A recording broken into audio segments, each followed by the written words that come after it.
Oi, boa noite. Hoje é a nossa live, onde nós vamos falar sobre a interação gastro e dérmato na doença celíaca. Nós vamos aguardar um pouquinho as pessoas entrarem para já chamar o Dr. Paulo Costa Claro para participar dessa live, onde além da nossa interação familiar, tem a interação no consultório. O Paulo fazendo gastro, eu fazendo dermato, e a doença celíaca tem muitas coisas em comum nessas duas áreas. Então, o Paulo já entrou aqui, deixa eu adicionar.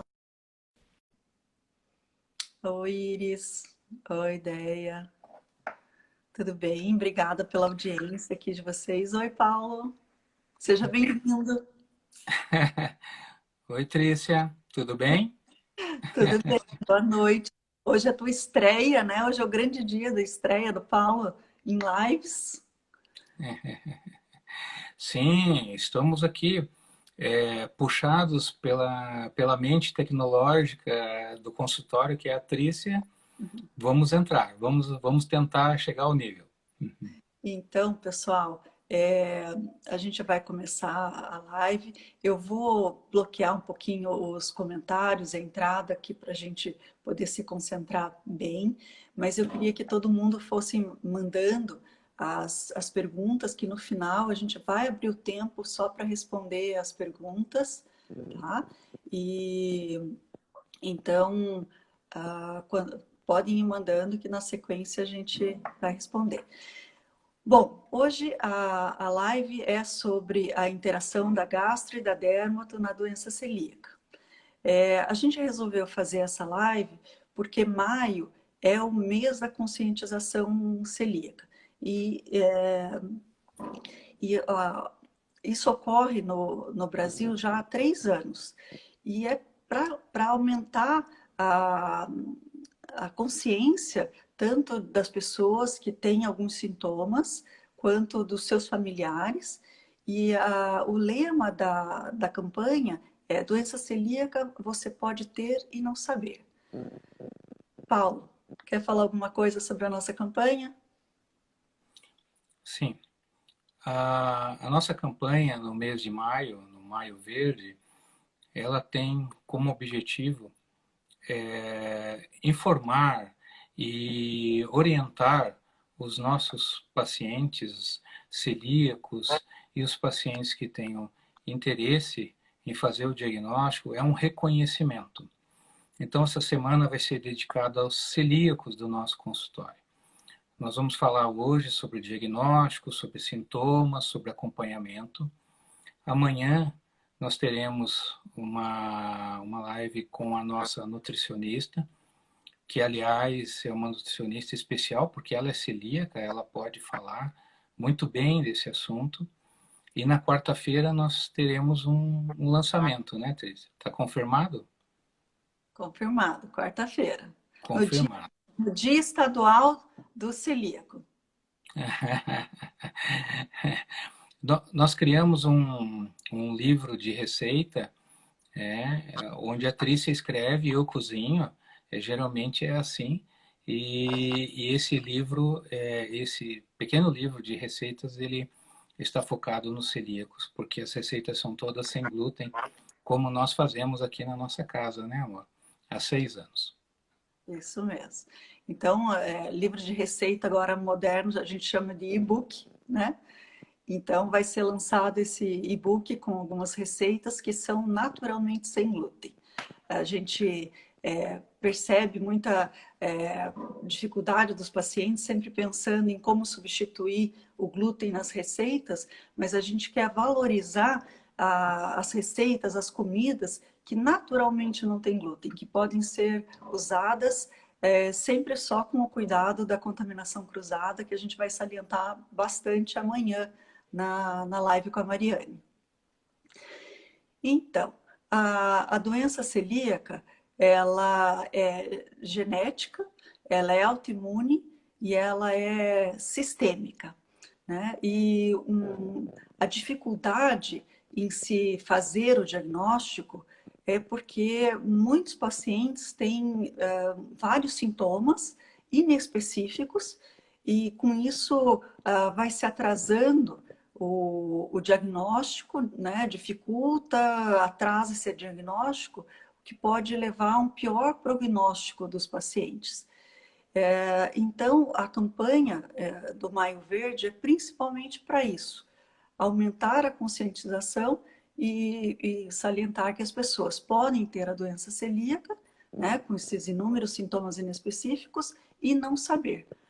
Paulo, dos sintomas, assim, a gente quando fala em doença celíaca pensa muito naquela imagem do iceberg ou de uma pirâmide, onde o topo é a doença celíaca clássica, que tem os sintomas gastrointestinais típicos. Depois vem um grupo com a doença mais atípica, com sintomas extra-gastrointestinais, e uma parte ainda que tem a doença celíaca em atividade, porém assintomática, e uma parte que não tem ainda a doença celíaca, mas tem um potencial que chama doença celíaca latente. Na tua área, quais que são os sintomas gastrointestinais mais frequentes da doença celíaca? O adulto geralmente acaba procurando o consultório por desconforto abdominal, distensão, estufamento, flatulência, às vezes diarreia, menos comum, dor abdominal. O quadro no adulto, que pode se instalar em qualquer época da fase adulta, ele difere um pouco do paciente clássico infantil, que ele tem mais diarreia, ele tem déficit de crescimento, tem fezes com gordura, chamada esteatorreia. Então, o paciente adulto, ele vem por desconforto. E, normalmente, ele vem depois de ter passado por vários médicos e já descartado causas comuns, como intolerância à lactose. Normalmente, eles já chegam com alguma investigação ou alguma suspeita. Às vezes, encaminhados pelo nutricionista, ou como nós temos visto agora, a procura espontânea, a procura pela internet, esse veículo de comunicação impressionante, tem sido enorme. Eu recebo mais ou menos metade dos pacientes que vêm por procura de informação via internet. Uhum. A ligação, né, entre a gastro e a derma se dá principalmente pelos sintomas extragastrointestinais, né? Eu recebo algumas vezes os teus pacientes, quando você faz o diagnóstico de doença celíaca, e esse paciente tem um quadro de dermatite junto, e vem para confirmar a dermatite herpetiforme, né, que de 15 a 25% dos pacientes com doença celíaca podem ter o quadro de dermatite herpetiforme, ou descartar outras dermatites, né? E lembrar que o paciente celíaco pode ter outra doença coexistente, uma alergia a outro tipo de alimento, né? É frequente alergias a ovo, a castanha, a proteína do leite, que pode desencadear uma dermatite que não está necessariamente associada ao glúten ou à doença celíaca.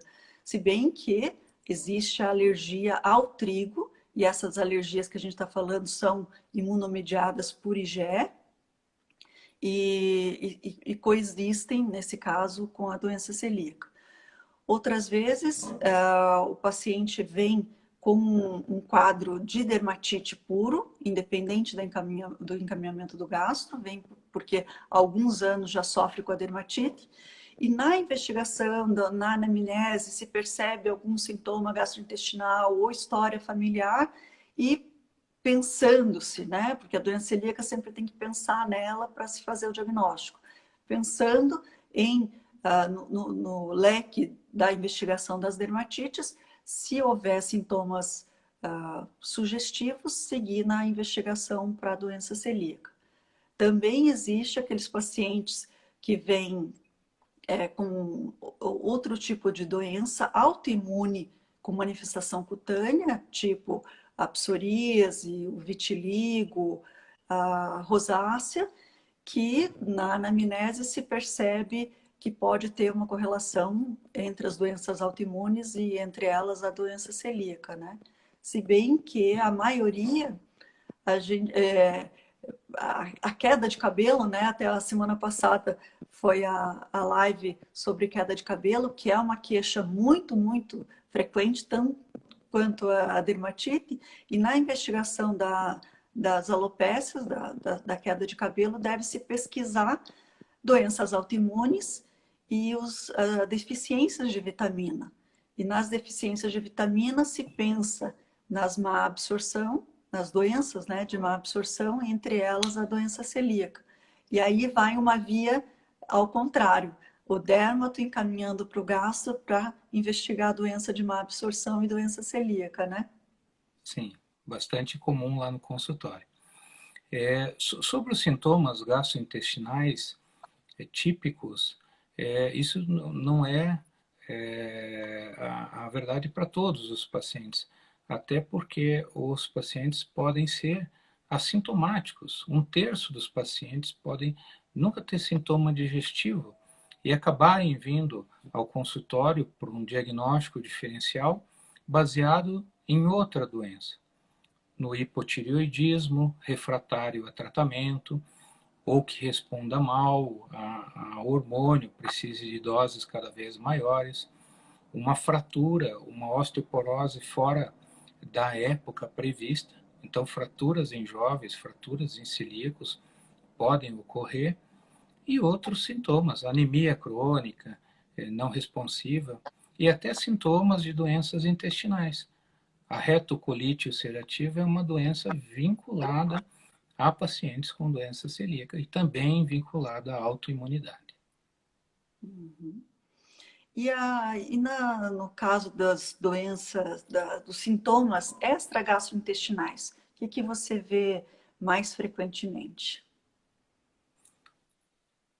No consultório é muito comum a sobreposição de doenças reumáticas, dores articulares, artralgias e até mesmo artrite. E aí a gente tem que fazer o diagnóstico entre as artrites, entender se a artrite que o paciente, a dor, a inflamação, ela é secundária à doença celíaca ou ela tem como base uma doença articular propriamente dita.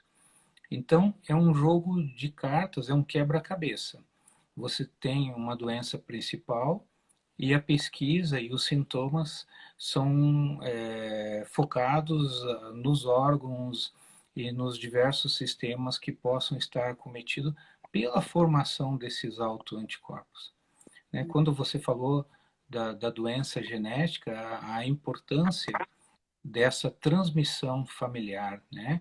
O celíaco, ele nunca é celíaco, é o primeiro da família, ou é um celíaco isolado, né?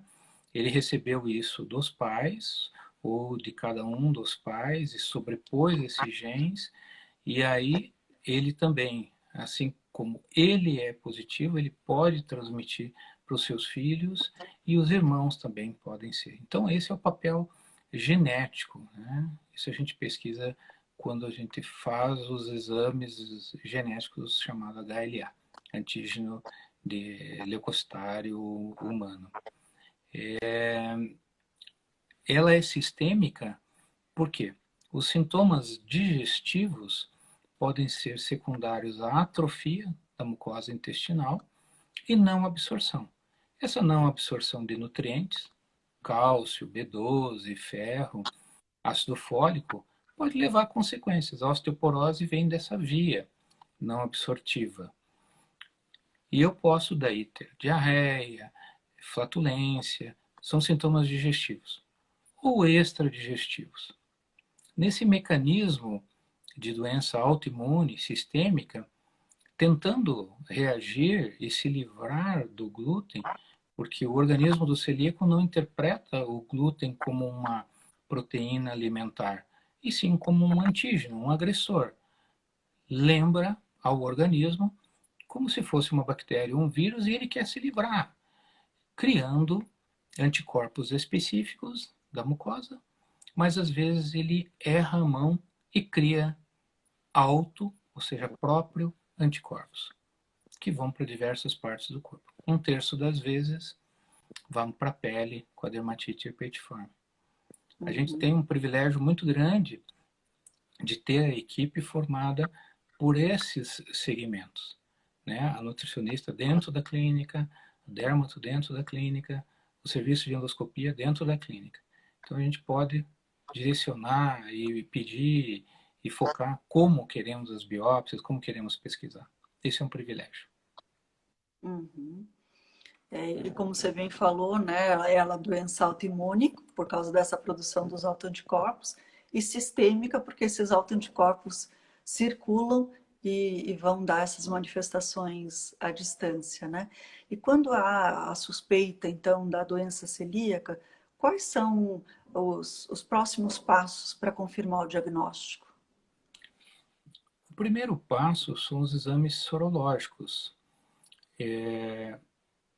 Nós temos uma série de exames, antigliadina, IgA, IgG, antiendomísio, transglutaminase, que são positivos quando existe uma doença ativa. Nós não vemos assim no consultório uma positividade desses anticorpos, desses exames em doenças leves. Seguido da biópsia, a biópsia feita pela endoscopia, que é um exame onde uma câmera é guiada através do estômago, intestino delgado, e coleta-se uma série de fragmentos dessa região e a análise feita pelo patologista, pelo médico especialista em fazer essa leitura das células, ele identifica algumas características.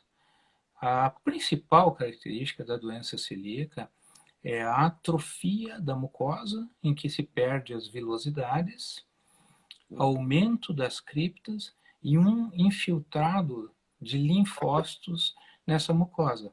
Isso mostra que essa mucosa ela está reagindo ao glúten e sofrendo essa reação.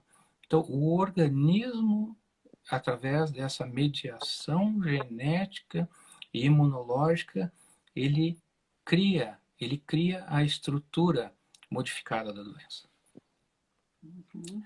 A biópsia é o grande exame, né? Quando que nós pedimos o genético? Se os pacientes têm condição, o plano consegue, é um exame que nós gostamos já inicial. Ou quando temos dificuldade, quando existe uma forte suspeita desse paciente ser celíaco e os marcadores e as biópsias possam ainda estar negativos. Com o HLA, eu prevejo se esses pacientes têm pelo menos tendência. Porque se esses pacientes não tiverem doença celíaca e passarem mal com o glúten, ou tiverem sintomas orais, nasais, espasmo, o diagnóstico não é doença celíaca. Pode ser alergia ao trigo ou sensibilidade ao glúten não celíaca. Então, a falta desses marcadores podem sugerir um outro diagnóstico. Quando nós temos o portador do HLA positivo, sem alteração de biópsia, mesmo que ele tenha um outro diagnóstico de alergia ou de sensibilidade ao glúten não celíaco, ele deve acompanhar, porque ele pode ser portador de uma sobreposição. Ele é um celíaco latente. E como não existe época para que isso ocorra, ele tem que ser monitorado com endoscopia, de vez em quando. Eu acho bem importante salientar a coexistência das doenças, né? Porque senão fica muito preso só a um diagnóstico e na persistência do sintoma deixa de se pensar em outra doença, né? Você vê falso positivo nas biópsias? Eu gostaria de falar, Tris, também, que às vezes nós temos os pacientes em acompanhamento, segmento anual, e às vezes o paciente volta com recidiva de algum sintoma de extensão, ou diarreia, ou cólica, e exames da doença celíaca normais e com biópsia normal, esse paciente pode estar fazendo uma sobreposição. Ele é um celíaco de base, ele tratou a doença celíaca, ele está tratando, ele melhorou dos sintomas principais da doença indutora, mas assim, hoje ele pode estar manifestando outras intolerâncias, que poderiam até já existir, mas que não eram um carro-chefe, não chamavam tanto atenção. E aí é hora de abrir o leque da investigação. Ficavam na sombra dos sintomas mais exacerbados pela própria doença celíaca, né? Sim, nós estamos falando do paciente que sim, ele diagnosticou que ele não tem intolerância à lactose, ou ele já está tratando a tolerância à lactose, ele não tem parasitas no intestino, porque é muito comum às vezes isso, né? Às vezes deixamos de solicitar exames de fezes e o problema está ali, né? O fato de morarmos numa capital e comprarmos as frutas, as verduras no mercado não exclui esse diagnóstico. Então, sempre abrir o leque da investigação e não fechar. E não fechar no diagnóstico, só pensar naquilo. Sobre os falsos positivos, primeiros falsos positivos. Existem falso positivo que poderia ter inicialmente um diagnóstico sugestivo de doença celíaca e, na verdade, não se confirmar? Sim, existe o falso positivo. Na vigência de recebendo uma biópsia limítrofe, alterada, mas limítrofe, sempre descartar que esse paciente não usou anti-inflamatórios. É muito comum, às vezes, no idoso, o uso da aspirina para a parte cardíaca, a presença do Helicobacter pylori, que é uma bactéria, um parasita do estômago muito comum, o uso de corticoide, às vezes até uma gastroenterite. O paciente chega para investigar uma diarreia, ele teve uma gastroenterite, a biópsia pode vir alterada. Então, não te pressa de dar um diagnóstico, porque a dieta e as mudanças dietéticas e sociais são para o resto da vida. Então, às vezes vale a pena esperar um pouco mais, tirar os fatores, tratar o Helicobacter quando ele é positivo e repetir uma biópsia.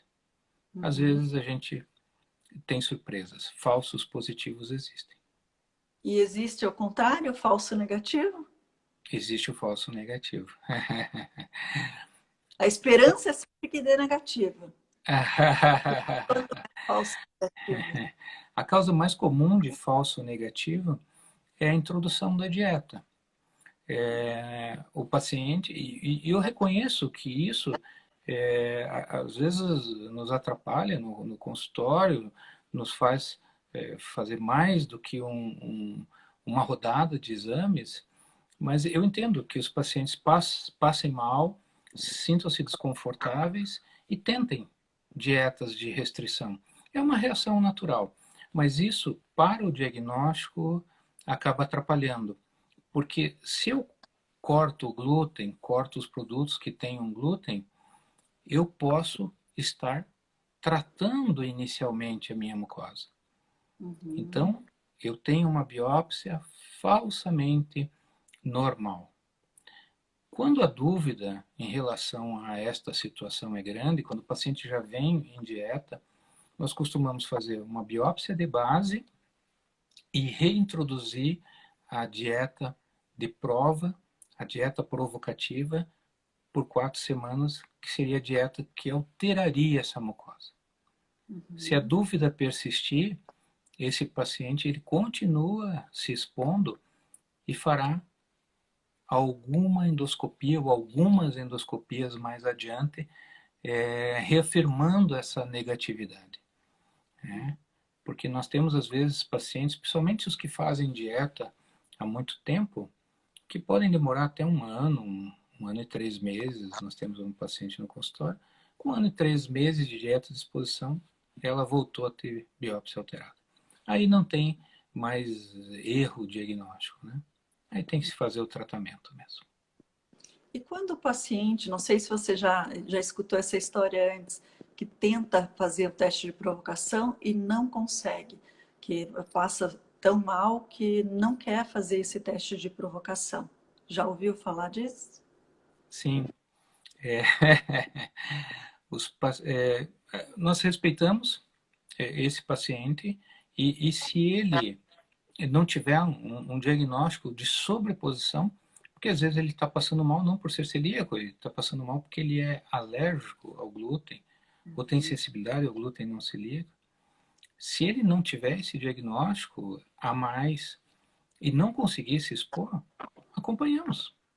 Uhum. Mantenha-se em dieta e vamos acompanhando e realizando exames e biópsias seriadas no segmento da vida desse paciente. Por quê? Por que é importante ter esse diagnóstico, né? Eu brinco com os pacientes no consultório que para ser celíaco você tem que ter carteirinha de celíaco, né? Você tem que ter a pulseirinha para entrar nesse clube. Por quê? A partir desse diagnóstico, você tem que acompanhar e dar seguimento nas doenças autoimunes, identificá-las e segui-las e ficar atento para a família, antecedentes, laterais e filhos e ficar atento a risco de tumores, de neoplasias que possam ocorrer nesses pacientes. Diferente da alergia a glúten ou diferente da sensibilidade ao glúten, que a dieta não é tão rigorosa e não abre essas outras doenças. É Uhum. muito raro ter uma alergia a glúten que a pessoa tenha um edema de glote, um edema labial. Pode ocorrer, isso faz parte do quadro da alergia a glúten, mas não é algo que a gente veja muito frequentemente no adulto. Uhum. É mais frequente nas crianças, né? Esse estado mais grave da Da alergia alergia, sim, mediada por IgE, né? Bom, mediado por IgE. no caso da pele, o diagnóstico é feito por biópsia, como da endoscopia, só que é diretamente na pele, né? E para se firmar esse diagnóstico, deve ser feita imunofluorescência direta. Não é uma biópsia comum que simplesmente vai para o laboratório. É um laboratório que faz esse exame específico da imunofluorescência direta, que vê o depósito desses anticorpos IgA lá na junção dermoepidérmica, onde faz as bolinhas, né? A dermatite petiforme se caracteriza por pequenas vesículas ou pápulas, bolinhas suprapruriginosas nas áreas mais extensoras. Então, quando tem a suspeita desse tipo de lesão, a biópsia deve ser colhida bem próxima à lesão ativa, mandada imediatamente, não pode ter um tempo de espera para chegar no laboratório, e aí vem esse depósito de IgA confirmando a dermatite herpetiforme. No caso do imunofluorescência direta estar negativa, um segundo fragmento deve ser coletado, que pode ser coletado ao mesmo tempo ou no segundo tempo, aí sim para o exame anatomopatológico. E confirmando o diagnóstico de dermatite herpetiforme, né, o tratamento é igual ao da doença celíaca, né? A dieta sem glúten restrita, com controle de contaminação cruzada e toda a educação do paciente e orientações em relação a todos os cuidados, né? Sim. Acho que é importante a gente falar, e eu peço sempre para os pacientes celíacos e com sintomas mais intensos, que revisem os cosméticos e avaliem e aprendam a ler a bula dos cosméticos, porque isso é algo que como gastro, a gente não consegue. E a quantidade de cosméticos e tipos foge ao universo masculino aí. É uma dificuldade. Quem usa Sim. só protetor solar na marra de vez em quando, né? E espuma de babear tem dificuldade. Não, então, esse controle da contaminação cruzada com cosméticos é muito importante, né? Primeiro se imaginava que seria só com batom, com hidratante labial, por estar diretamente na boca, que deveria ser feito esse controle. Mas hoje em dia já se sabe que com os outros produtos, inclusive condicionador, hidratante, pode ser uma fonte de contaminação. Uma dúvida que sempre me perguntam é se é pelo contato direto, né? Não é o contato direto do glúten na pele que faz a ativação da doença celíaca. Isso só vai acontecer se o paciente tiver alergia ao trigo, daí faz a irritação no local da aplicação do produto. Mas na doença celíaca, o creme ou um shampoo ou um condicionador acaba deixando resíduos que acabam na mão e isso levado à boca poderia absorver e ser a fonte de contaminação cruzada, né? Então, amanhã eu e a Mariane vamos falar bastante de contaminação cruzada e a gente leva o mesmo raciocínio que é feito na indústria alimentícia, que já tem rótulo, já tem toda uma orientação mais específica, leva esse mesmo raciocínio para os cosméticos, né?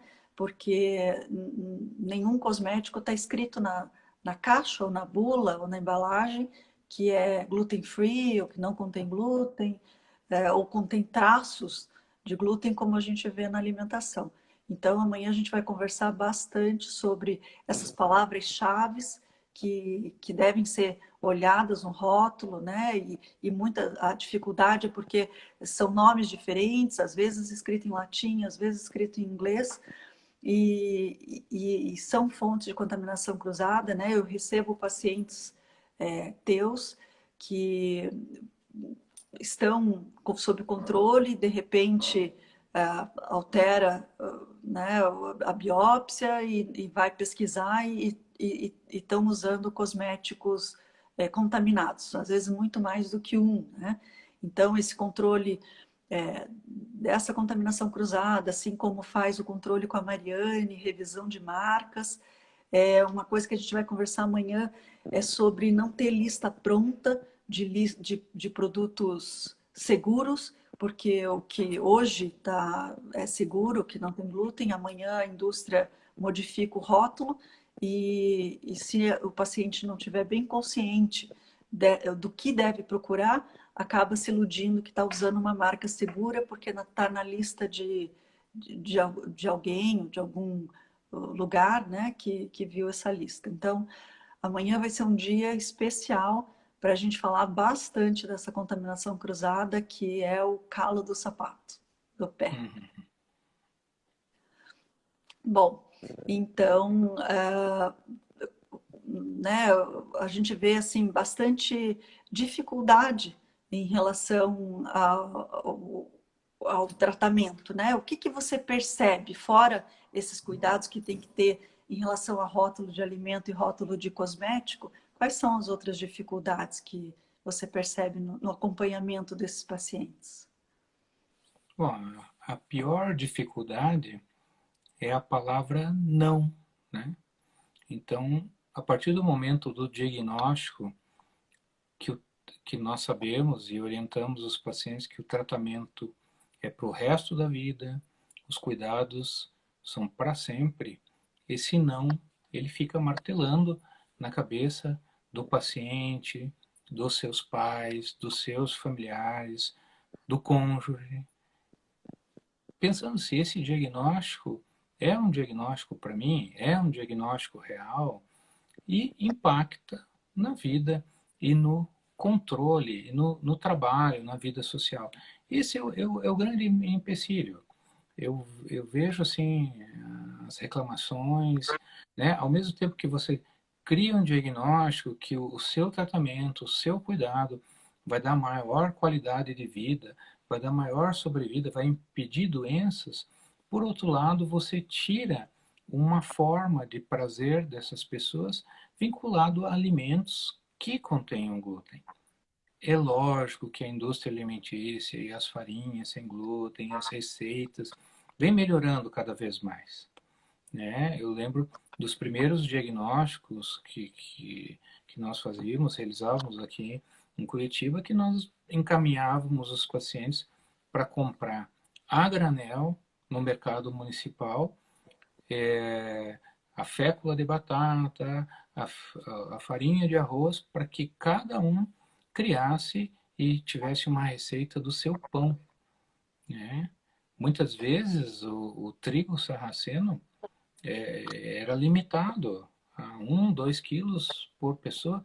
Então, quando a gente hoje vê uma não, mais do que uma padaria, de uma pizzaria fornecendo alimentos para os celíacos, restaurantes específicos, confeitarias, né, casas de fundir que são especializadas em celíacos, assim a qualidade de vida melhorou muito para o celíaco.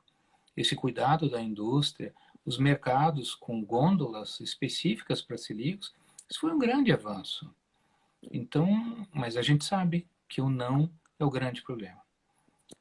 Na família, nós temos um outro problema, que são, uma vez que exista esse diagnóstico, existem conflitos, e isso é esperado, né? A gente comenta com os pacientes, olha, você vai passar por essas dificuldades, que é a descrença coletiva, né, do diagnóstico. Não é possível que você tenha uma doença dessa, né? É um pãozinho, é um pastel, não é possível que isso faça mal, Só um né? pouquinho.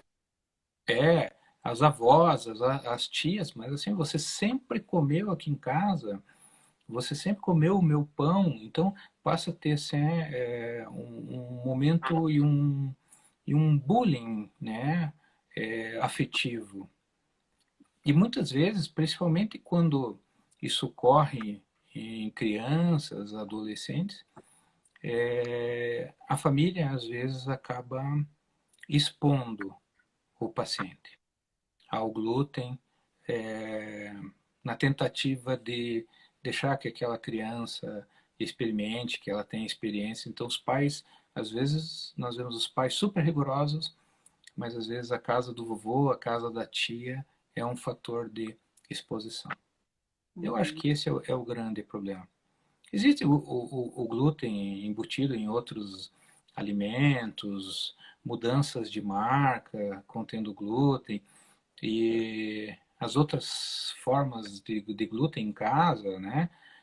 Porque você vai ter que mudar a ração, vai ter que cuidar do teu gato, vai ter que cuidar do cachorro, mas assim, nada é intransponível. Eu acho que a partir do momento que o celíaco assume, passa a se cuidar e orienta e avisa para as pessoas, a coisa fica mais fácil. E a Uhum. gente comenta com os celíacos, oriente, fale uma vez, mas não queira catequizar ninguém, porque senão acaba desgastando os relacionamentos, né? Uhum. Você tem que falar, explicar a doença celíaca, toda festa que você vai explicar. Isso é muito chato e É. desgasta e desanima o celíaco. Eu recebo os pacientes bem desanimados e quando a gente fala ainda de retirar algum outro tipo de alimento por causa de outra alergia alimentar, o sofrimento é bem grande, né? E tem sempre essa questão social e familiar que você comentou. E eu acho muito importante puxar a responsabilidade para si mesmo. Não delegar que a família deve cuidar, porque quando eu vou na casa de alguém, não tem a comida que eu posso comer. Eu acho que é bem importante trazer a responsabilidade para si, né? E levar esses alimentos e o que você pode comer, né? Não deixar de se sociabilizar, de se relacionar por causa disso. É, E lembrar que, né, Tessê, é uma situação clínica, é uma doença, você não escolheu e não é uma maldição. E o mundo não tem culpa.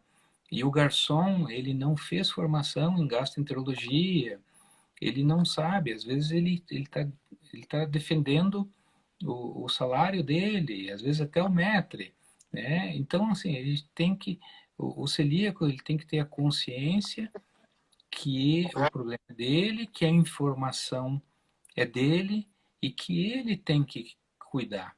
Mesmo, por exemplo, no avião, às vezes a gente vê isso.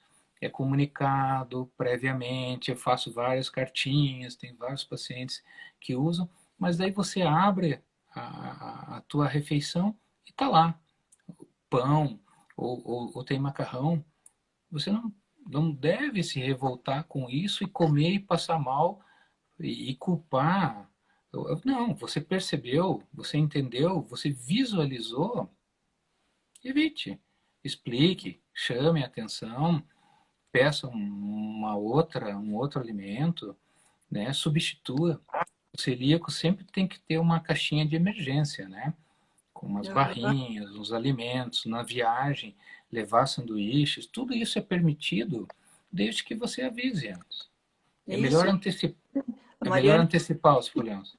né? A Mariane dá bastante dicas do que deve se levar e carregar e ter sempre à mão para não, né, não passar fome porque não tem o que comer, seja em viagem ou em saídas, né?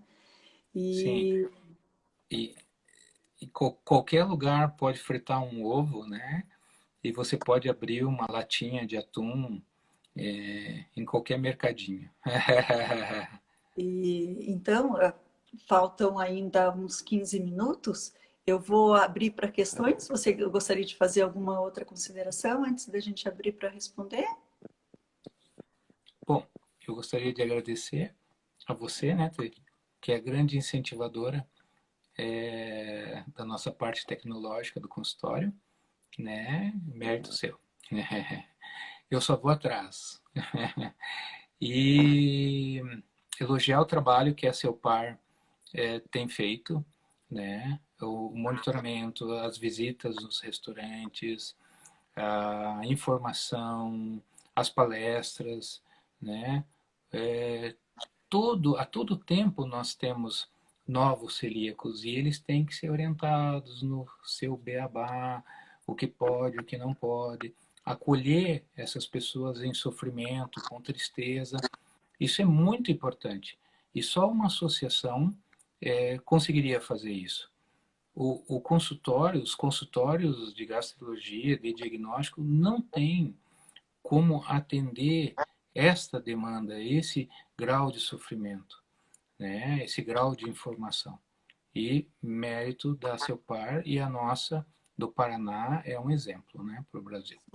A doutora Lorete, né, a mãe da doença celíaca, foi a fundadora da CELPAR, né, e de lá para cá essa associação só vem crescendo e se fortalecendo e é muito, muito bacana o trabalho deles, como você falou, em reunião, em educação de toda essa população e o apoio que eles dão para os restaurantes, né, e essa classificação com selo de segurança, foi um trabalho bem legal e agora durante esse período difícil de pandemia, todo o apoio que eles deram de incentivo a esses lugares, né, para se manterem firmes e abertos, e essa cesta emergencial que a Celpar está providenciando para as famílias carentes, então é um mérito deles, né, que Isso é participam importante. disso. Isso é importante, Tri. Eu gostaria de falar um pouco sobre isso. Às vezes, né, com a tentativa de ter produtos, de ter lugares específicos, às vezes somos muito críticos com locais que se dispõem a cozinhar para o celíaco, que é, ou para os alérgicos alimentares, que é difícil. Então, nós temos que incentivar esses locais e consumir nesses locais, para que eles se mantenham viáveis economicamente, né? Então, uma crítica construtiva, uma orientação, uma informação, todos são acessíveis. A gente conhece a maioria dos restaurantes, das confeitarias, atendemos muitos deles e muitos vão para essa área porque se identificam e precisam, né? Normalmente são celíacos ou têm na família e isso é importante. Nós precisamos ajudar quem produz alimento, quem trabalha sério para os celíacos. Uhum. Senão esse círculo não se fecha. Então, eu vou abrir aqui para perguntas. Obrigada aqui, ó. Vamos aproveitar para agradecer todo mundo aqui que está nos prestigiando, né? Rosane é uma paciente de muitos anos, Rosane. Especial, ela e a família. Olha só, o Dr. Paulo fez meu diagnóstico, indico para ele para todo mundo. Oi, Iris, Giovanni. Oi, André, obrigada. A Iris é uma batalhadora ainda a mais, porque ela, além de ser celíaca, ela optou por ser vegana. Então, Uhum. ela tem extras, bônus extras. Bom, aqui não percebi nenhum questionamento, então, né, todo mundo está tranquilo. Oi, Marta. Oi, Pati. Obrigada, Pati. Obrigada pela participação. Obrigada, Celina. Então é isso, né? A gente, né, tá sempre firme aí para ajudar todo mundo que precise, seja firmar um diagnóstico, fazer acompanhamento, apoiar, né? Tem uma pergunta ali, como podemos diferenciar, né? A doença celíaca de alergia, Não percebi aqui. certo? Sim. Aham. Basicamente pela biópsia. A presença de sintomas relacionados ao glúten sugerem uma sensibilidade a esse glúten. Esse conjunto de sintomas, ele pode estar relacionado à doença celíaca, a biópsia vai mostrar, ou não. Então, na alergia ao glúten, mediada por IgE, que vamos imaginar que sim, nós temos dois grandes grupos de imunoglobulinas.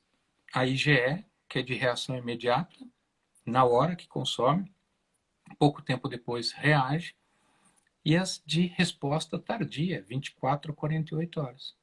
Às vezes a gente tem que pesquisar a tardia, mas isso é um diagnóstico de procura, tem que ser procura ativa, e aí quando a gente suspeita de uma alergia não mediada por IgE, e sim mediada por IgG, nós temos que fazer ainda um teste de contraprova.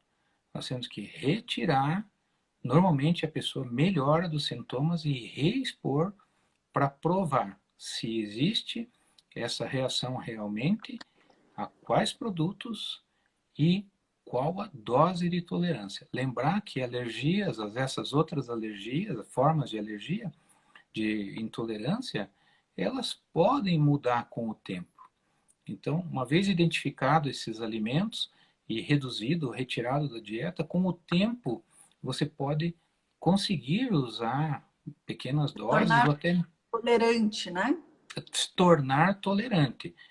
E isso jamais ocorre na doença celíaca.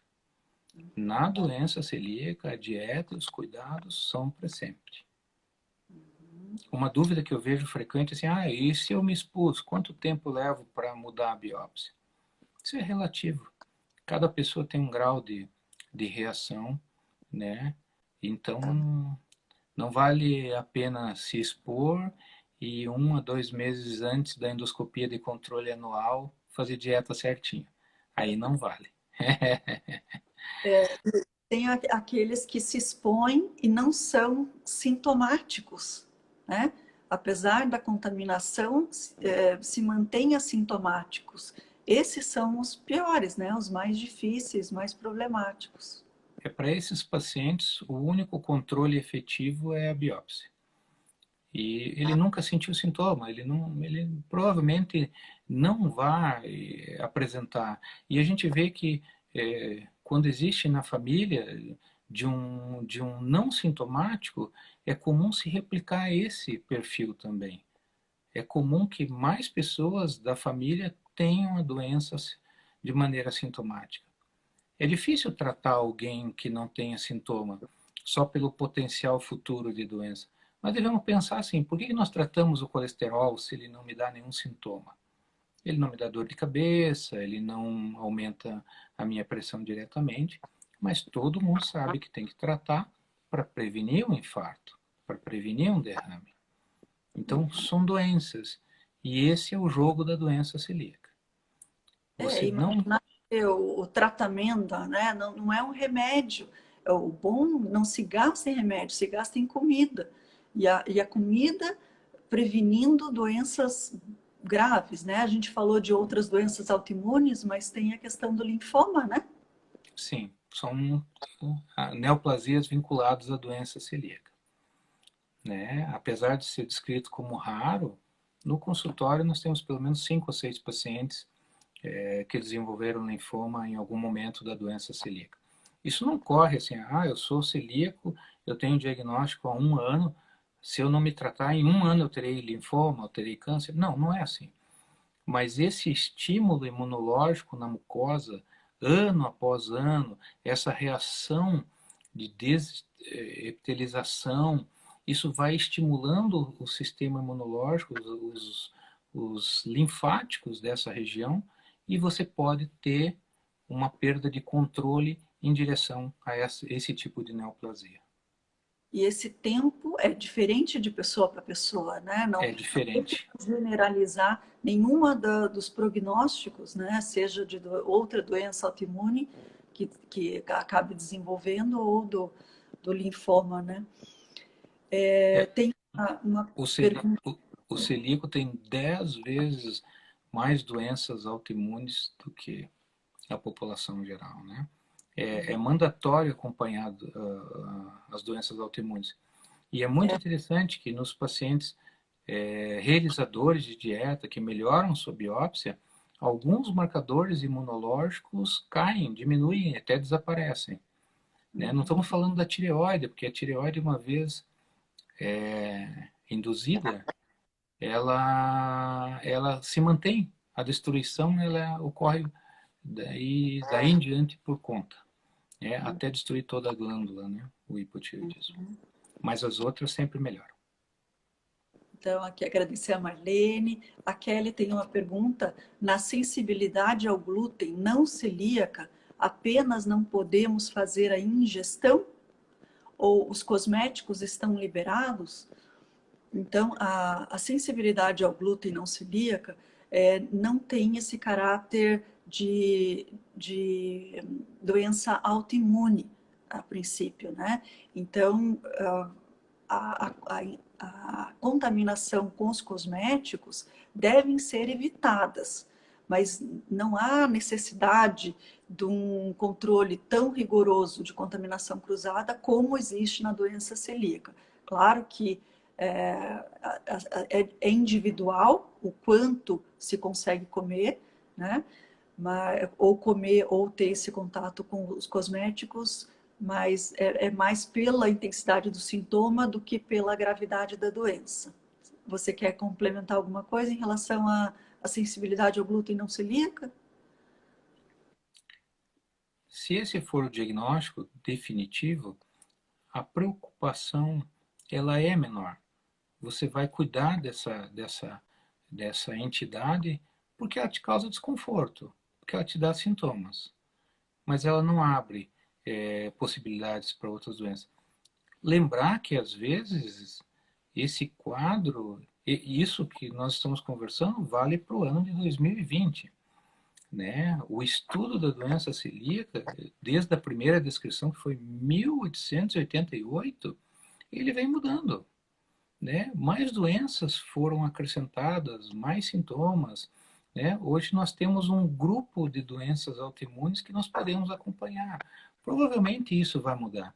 Provavelmente no futuro, com a evolução da medicina genética, nós, quando fizermos o diagnóstico do celíaco, nós já vamos ter naquele celíaco quais doenças, quais são as propensões que ele vai ter. Hoje nós procuramos o anticorpo, ou seja, assim, eu detecto que ele já está circulando. Eu não consegui agir tão preventivamente. Então, o futuro, né, o celíaco tem essa característica e as associações fomentam isso, a informação, a difusão da informação. O celíaco tem que ficar ligado e entender mais do que ninguém da sua doença. Não adianta fugir. Né? Encarar, buscar as informações, fazer os seus segmentos com endoscopia, com exames, tudo vai dar certo. O celíaco bem tratado, ele não vai perder um dia de vida. Ele não vai desenvolver outras doenças. Ah, gostaria de falar outra coisa. O fato de ser celíaco não exclui a pessoa das outras doenças. Uhum. Então, a gente fala do cabide no consultório, né? Eu tenho um cabide que chama doença celíaca. Eu não posso pendurar todas as outras doenças e entidades ali. Então, o celíaco, ele vai amadurecendo, ele pode ter hipertensão, ele pode ter diabetes, ele pode ter problema cardíaco. Então, a doença celíaca é uma desordem alimentar com representações autoimunes, mas ela não exclui outros problemas. Uhum. Aqui a Kelly continua a pergunta. Tenho queda de cabelo muito acentuada e coceira na pele, além de desconforto em fases. Pode ser um indicador? Sim, Kelly, precisa investigar, né, a tua causa de queda de cabelo, se é uma causa sistêmica ou localizada. São múltiplas os diagnósticos que vêm com a queda de cabelo. Até a live da semana passada tá no Instagram e no Facebook da clínica, tá bem interessante.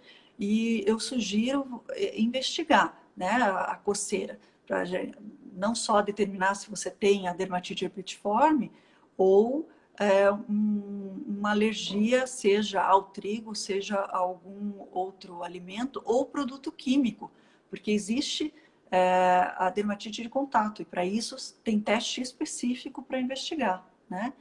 O André pergunta aqui como podemos acessar a lista de estabelecimentos seguros. A Celpar faz essa lista dos estabelecimentos com os selos de segurança, né? Verde, azul, e aí lá tem toda a lista e é atualizada regularmente. A Celina fala, em caso de contaminação, o que é recomendado fazer? Imagino que está com sintomas gastrointestinais de contaminação, né? Tem alguma orientação específica? Tratar sintomas, quando tem cólica, diarreia, você pode usar antiespasmódicos, boa hidratação, mas não vai, ela vai passar quando essa pele ela estiver reptilizado, que ela não estiver inflamada, né? Vamos imaginar assim, todo mundo já teve alguma reação urticariforme, né? Uma picada de inseto, ou uma alergia, uma planta. Imagina aquilo ocorrendo internamente. Vamos usar isso como um exemplo, né? Enquanto aquele processo ele não desinflamar, ele vai ficar com a pele e com a função do intestino alterado. Então, vamos imaginar que uma urticária dura quanto, Tri? 3, 5 dias?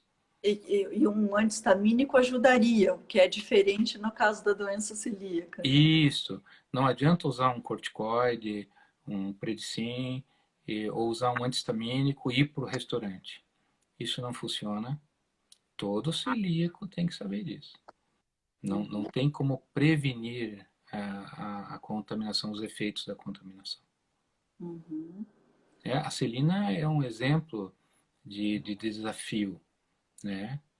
Ela, ela é celíaca, o filho foi diagnosticado com 2 anos, né? O outro filho também diagnosticado, e esse segundo filho, além da doença celíaca, tem as intolerâncias, chegou a ter 30 intolerâncias alimentares. Foi um desafio. A Celina teve que cuidar do filho, do glúten e dos diversos alimentos. A vida, ela é difícil, ela é diferente para o celíaco, mas ela é possível. E é isso que nós temos que contar para os nossos pacientes, né? Investigar. Qual é o nosso papel? Investigar, dar um diagnóstico, dar um norte e entender. Isso. Nós estamos com 30 segundos para encerrar aqui. Me disseram que agora o Instagram continua, não cancela em 1 hora, então vamos ver se a gente consegue continuar. A Marlene falou aqui quais são as doenças autoimunes mais comuns nos celíacos, né? 30% dos celíacos fazem doenças autoimunes. Quais seriam as mais comuns? Eu vejo no consultório os distúrbios de tireoide,